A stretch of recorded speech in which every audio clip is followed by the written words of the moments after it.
Ceci est un tableau de Piet Mondrian. Là, à gauche, une toile de Vassili Kandinsky. Et à droite, de Robert Delaunay. Et là ou là, ce sont des sièges de métro. Vous ne voyez vraiment pas de différence? And maybe there is no difference. It's bad news for Mondrian and Kandinsky. Les citadins s'assoient dessus tous les jours sans pour autant y prêter attention. Erreur, car de l'arabesque colorée à l'abstraction psychédélique, tous les motifs semblent permis. Et si ces sièges avaient toute leur place au musée?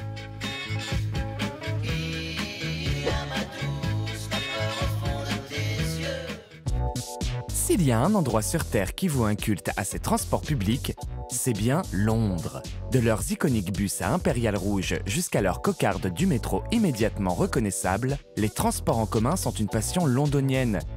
On y trouve même un musée consacré à cet univers, avec une section dédiée aux tissus de sièges de métro, bus et autres trams.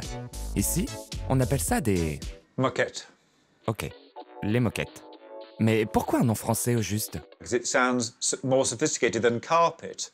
And people wouldn't want to sit on carpet, because carpet is the thing that goes on the floor. Pour Andrew Martin, les moquettes, c'est pas de la rigolade. Il a même consacré un livre à la question. Et si ces sièges ont toute leur place au musée, c'est tout d'abord parce qu'ils sont uniques au monde. Contrairement à ceux des métros parisiens, tokyoïtes, stambouliotes ou berlinois, ils ne sont pas en tissu synthétique, mais dans un matériau noble, la laine de mouton. Un détail qui fait toute la différence. It has a pile. It has strands that stick up and they hold you, they grip you by friction into your seat. And that's useful on the underground because a lot of the London Underground is following a street pattern that is essentially medieval. So it's not a grid, it's not rectilinear like many modern cities. Bien arrimé à votre fauteuil, vous pouvez maintenant profiter du spectacle esthétique qui s'offre à vous. Mais quel génie peut bien être à l'origine de tant de beauté? London Transport has a very good aesthetic tradition.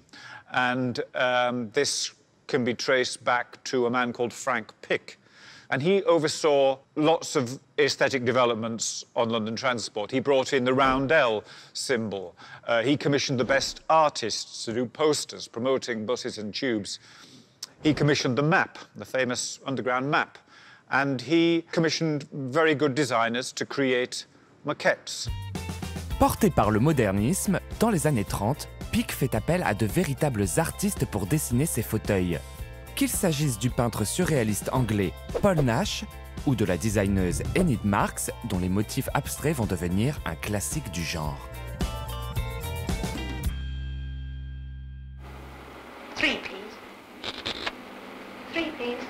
Une tendance qui se prolonge dans les années 50, alors que la voiture commence à faire de l'ombre au transport public.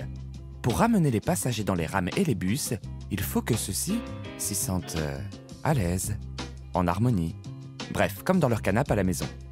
Paroxysme de cette sophistication sur roue, le Routemaster de 1959.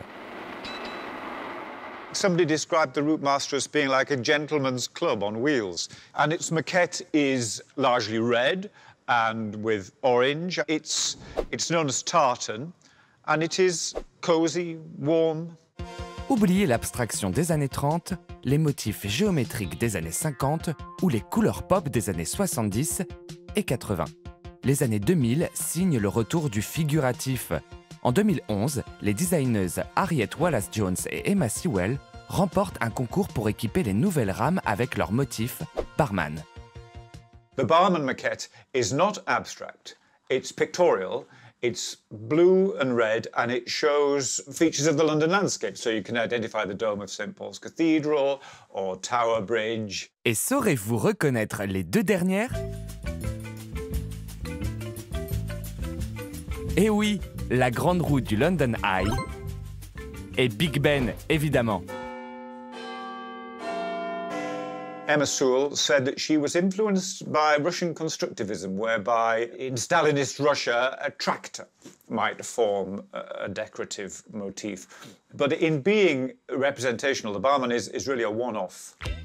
Au même titre qu'un mug de la Joconde ou un t-shirt Keith Haring, comme toute œuvre culte de l'histoire de l'art, les motifs des sièges de métro londoniens se retrouvent aujourd'hui déclinés sur des coussins, des meubles et même des chaussettes. Et ça, c'est quand même la classe. Pas vrai, Andrew? I think they are works of art, and they also have the endearing characteristic of not presenting themselves as works of art. There's a modesty about maquettes. Maquettes are not really meant to be noticed. They are in the background. But if you think about them, then you should think good thoughts.